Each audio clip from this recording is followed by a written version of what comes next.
are different ways that people sort of stumble into awakening, sometimes through meditation practice, sometimes through direct pointings like Zen, sometimes through inquiry. This is like the question, this is the path of inquiry, what this person's talking about. And one of the things I encourage people to do is to just be really honest with yourself, right?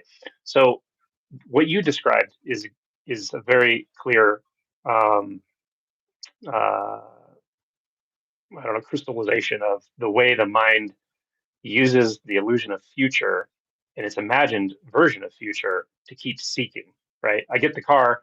Oh, well, it wasn't the fact that I was seeking something, say material and whatever, that was the problem. It was that it wasn't the right color. Now let me go chase the color. Or, oh no, actually, I have the car. Now I need a girl, whatever. Seeking, seeking, seeking. What's the next thing? What's the next thing? And then strangely, we can do that with enlightenment as well, turning it into Right. an object of thought rather than a direct, deep transformation. And that's okay. It's just a side effect. But that is a coping mechanism. So that's the key, is seeing, oh, those are coping mechanisms. Why am I trying to why am I trying to endlessly get something in the future? Oh man, maybe it's because I'm actually not feeling fully okay right now. Oh, well, what is it about right now that I don't feel fully okay? And so starting to actually question what it is what your coping mechanisms are and whether they're giving you what you think they're going to give you. So did it satisfy you when you got the car? Did it satisfy you when you got graduation? Did it satisfy? And the answer is often for a short time it did, but then it's almost as if the seeking got ramped up afterward, right? It's like moments of satisfaction followed by more intense seeking. When we see these patterns, then we can really question ourselves: is my coping mechanism actually working? So that's when you start to look at the cost benefit analysis of your normal coping mechanisms, your normal ways of trying to satisfy yourself. And I can't answer it for you. You got to do it yourself. But most people will see that, oh, it's really not deeply satisfying. There's a barrier to that, that leads to some despair, because you'll feel like, oh my God, well, what the hell am I going to do then if all these strategies I've learned haven't been working?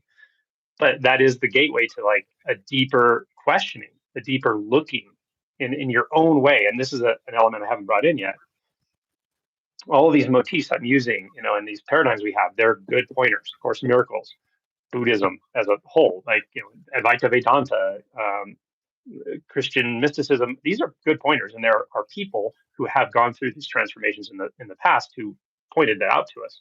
Many of them, and contemporarily.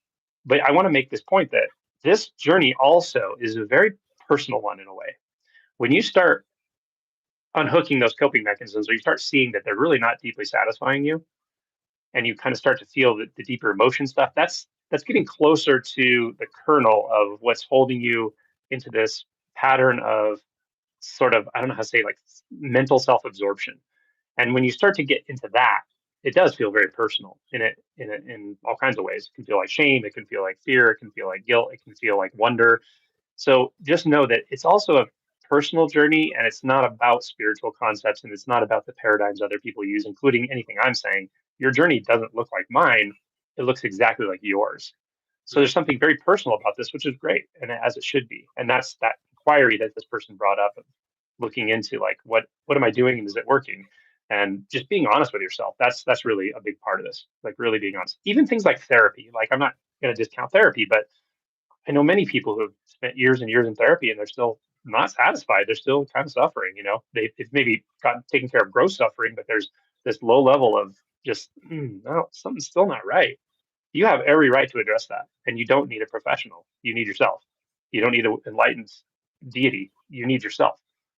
That's the key to this. That's the beauty of this, is that it's entirely is self-empowering in a way, right? In a way that nothing else is. It's good news. It is good news. Because even if a therapist, their job is to guide us towards our own healing. Every healing takes place within us. There's no outer healing involved. Yeah. Yeah. Um, and I think some of the mistakes that we make is putting our faith in the therapist and not the therapy, not that it's pointing inwards Mhm. for us to make these changes. The same with the role of a spiritual teacher, which is why we place the guru on a pedestal, and then we act dismayed when they're completely human and Mm. they do human stuff. Mm. Yeah. Yeah. Yep. And that's the other, that makes a good point. I won't go too off on a tangent, but an awakening is certainly a first awakening. Doesn't suddenly perfect your character. If anything, it brings out your stuff. Like if you have patterns of self deception, whatever, they start to become much more conscious instead of unconscious. So it's a humbling experience when you start to not be able to dissociate from your own bad choices or self deceptions, or even ways you harm yourself or others. Like the first awakening is really the beginning of this massive unbinding from a bunch of distorted habits and delusions and so forth. So there's definitely a humbling aspect to it. Unless I think certain personality types, it's rare, but they can almost fortify because of that at first, at least. Like convince yourself that you're perfect or something. Like convince yourself Right. that you have no shadow. Or those are potentially dangerous situations. But that's that's very. Oops, sorry about that. The phone That's fell. okay. That's very much the exception, not the rule, from what I've seen. And most people, they just feel this deep sense of the kind of it's humbling as much as it's, like I said, it's wonder, it's transformation.